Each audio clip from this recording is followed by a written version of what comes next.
انا بقى يا جدعان قررت اعتمد على نفسي وانط من المترو بقى ايه ده؟ انا شكلي ما دخلتش المحطة ولا ايه ده؟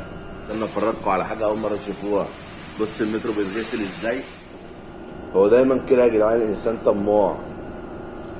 في محطة المترو طبعا بيبقى فيه مترو رايح جاي، وفي كده في بعض المحطات خانة للمتروهات العطلانة. المتروهات العطلانة دي بقى بتبقى مغرية قوي بالنسبة لي، لان ده المترو اللي بيتحرك قبل اي مترو تاني.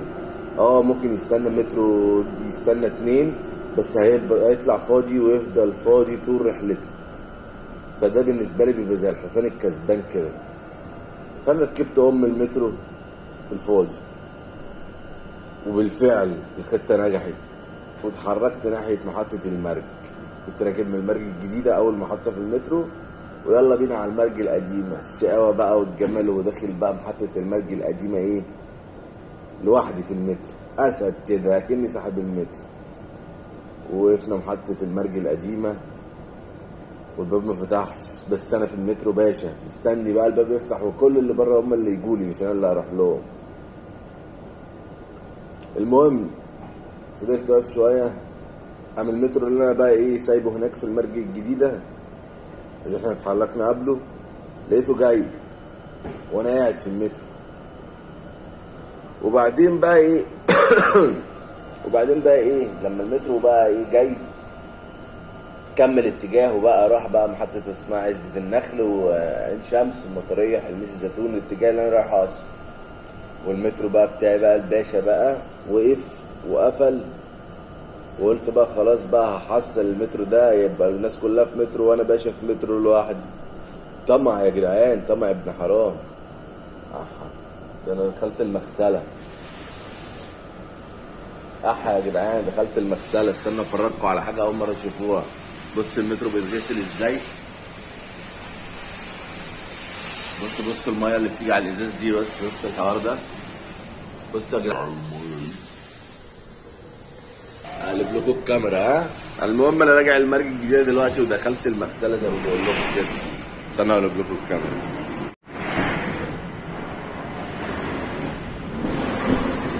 خرجنا من المغسله، ما لحقتش اصور يا اسطى.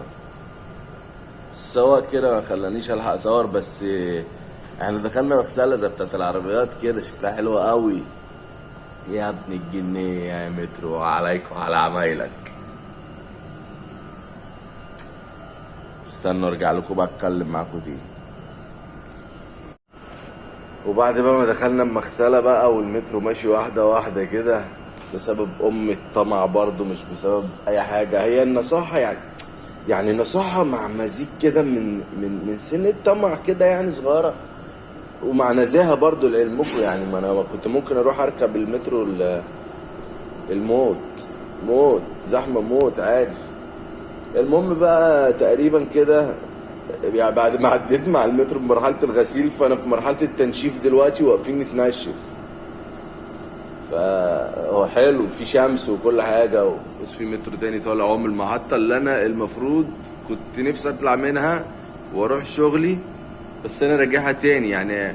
نزلت كده، اتغسلنا انا والمترو وراجعين تاني المحطة بقى، نضاف بقى واقسم بالله نزاهة. وانا غرضي الاول ان انا اركب المترو ده النزاهة، وبالفعل حصلت اهي النزاهة. انا داخل دلوقتي محطة. بص واحد تاني داخل اهو، الحركة اللهم صل على النبي. مترو رايح ومترو جاي، زي ما تقول الدنيا المترو كله فاق بعد ما المترو اللي انا فيه بس اتغسل. كان هو مترو واحد زحمة موت، ومترو تاني راكن عطلان، وانا ركبت العطلان بناء على انه ربنا ينفخ في صورته. ربنا نفخ في صورة المتروهات كلها الا المترو اللي انا ركبته. بس انا من زمان كان نفسي اعرف المترو بيتغسل ازاي. فالمترو بقى بيعدي كده من طريق جنب الطريق بتاع المتروهات التانية، وبيجي من عليه بقى فرش بتلف كده من جنبين، وصابون. لا والله العظيم ما رشوا صابون، دي ميه بس مش سخنة كمان، استحمى بميه ساقعة على المترو بس. ومن هنا بقى انا قاعد، لو في اي تطورات هقول لكم. احنا كده استحمينا، وقفنا اتنشفنا شوية ومشينا الحمد لله اهو، اتحركنا. وداخلين بقى المحطة شكلنا كده من باب يعني يا نهار اسود بقى على وجه القلب. داخلين بقى المحطة بقى يا جدعان ايه، من باب اللي هو، او يعني هيركن في الحتة اللي هو بيبقى مركن فيها المتروهات المكسرة على جنب كده. عارفين انتوا لما بتبقوا ماشيين على السكة تلاقي متروهات مرمية على جنب؟ احنا شكلنا كده واقفين ايه، هنقف نتنشف على جنب. و انتعشت يعني، انا عن نفسي انتعشت والله، كأن انا اللي اتحميت، كأن انا اللي استحميت والله. متشكرين جدا الشركة المصرية لإدارة تشغيل وتطوير مترو الأنفاق على الدش الجميل ده والله. لو في تطورات تاني افتح الفيديو تاني واكمل، لو مفيش سلام. المترو ماشي يا جدعان، يعني احنا بعد ما وقفنا نتنشف شوية وانا يعني كنت مستكفي والله، حسيت ان انا اتنشفت بزيادة. المترو ماشي اهو، داخل على المحطة اهو، هيخش على المحطة اهو، هيفتح الباب وهنزل. لو المترو مشي اهو وداخل على المحطة، وفي مترو جاي تاني من محطة تانية اهو، ويا مسهل يا رب. بص بقى يا جدعان، هنخش المحطة برضو. النزاهة اقسم بالله هي سر نجاح النزاهة اللي ملهاش اي عازة، اللي بتودينا دايما في النوايب والمشاكل دي. بص بقى انا هخش بقى المترو دلوقتي، لا هخش بالمترو المحطة، وناخد بقى الناس بقى المواطنين بقى المنتظرين في محطات المرج الجديدة. اخدهم بقى بالمترو نضيف بقى، استقبلهم كده بما اني اول واحد بقى، وناخدهم بقى ونروح اشغالنا كلنا وننبسط ان شاء الله، وتبقى رحلة سعيدة على كل المواطنين ان شاء الله، وكله يتبسط. واي حد شاف الفيديو ده طبعا لما تشوف مترو احتياطي او راكن على جنب كده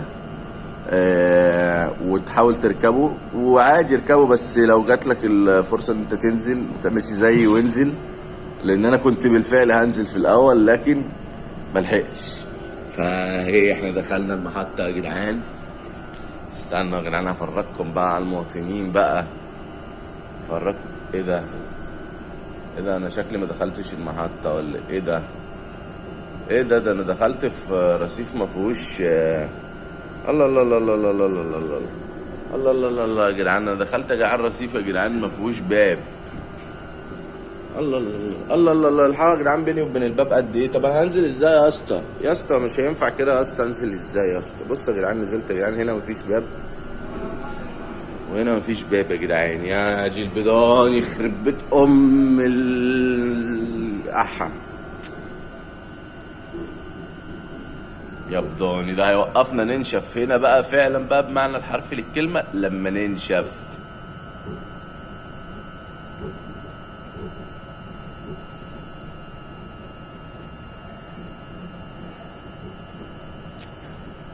يعني انا ما خدتش بالي ان المترو مش نضيف، انا كنت خدت بالي المترو مش نضيف والله العظيم ما كنت ركبته. الله يسامحكم يا جدعان اقسم بالله. اهو نور بقى ولا يعني هيفتح الباب. طب هيفتح الباب انا اعمل ايه بقى دلوقتي؟ يا بضاني افتح على ايه؟ بتفتح. بص يا جدعان الباب بيتفتح والمترو التاني جاي من الناحيه التانيه. انا بصراحه دلوقتي يعني مش عارف اعمل ايه بصراحه. وادي المترو التاني اهو جه، اعمل ايه انا بقى دلوقتي؟ يا بضاني. بص يا جدعان المترو التاني جه الناحيه التانيه. انا بقى يا جدعان قررت اعتمد على نفسي وانط من المترو بقى اللي خسرني وقت وخسرني كتير ده اقسم بالله. هو راكن اهو البارد ابن البرد اهو راكن اهو، وانا نزلت بقى نطيت منه بقى ايه، واروح اركب مترو نضيف مش مترو معفن عايز يستحمى كل شويه. فيلا باي باي.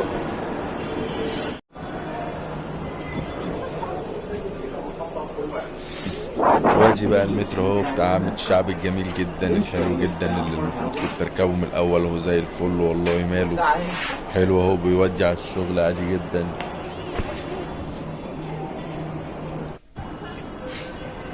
وهنزل اشوف عربية بعدها كده يمكن الاقي مكان احسن اركب فيه.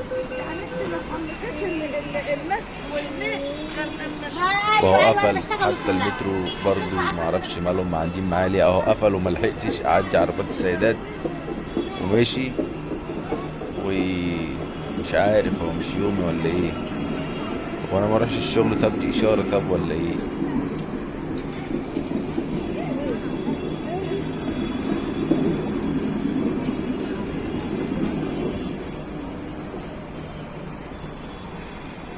وادي المترو هو واقف اهو لسه بيتنشف اللي انا جاي فيه اساسا، هو واقف اهو.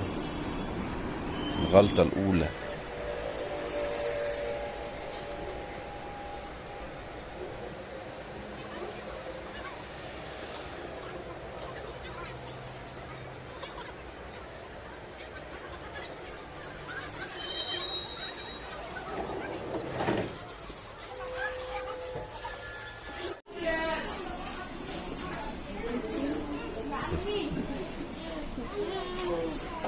بس وفي اللحظة دي بقى قررت ان انا اركب في المكان ده، وهو ده الكرسي بتاعي لحد